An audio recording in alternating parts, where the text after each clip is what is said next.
राष्ट्रहिताचा बुलंद आवाज, राष्ट्रप्रथम न्यूज.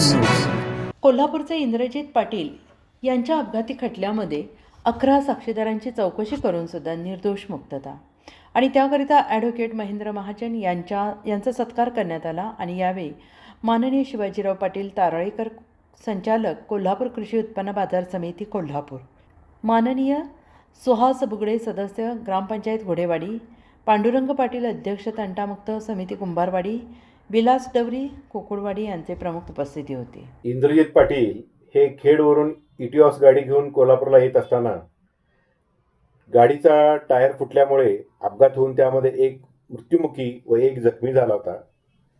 सदर अपघाताची केस चालवून त्यामध्ये त्यांची निर्दोष मुक्तता करण्यात आली. सरकारतर्फे एकूण 11 साक्षीदार तपासण्यात आले होते, पण आरोपीच्या वतीने भक्कमपणे उलट तपास घेतल्यामुळे एकही साक्षीदार टिकू शकला नाही आणि झालेल्या खटल्यातून त्यांची निर्दोष मुक्तता करण्यात आली. सदरचा अपघात हा पूर्णपणे संशयास्पद असल्याने व संशयाची सुई पूर्णपणे फिरवल्यामुळे यातून त्यांची निर्दोष मुक्तता करण्यात आली.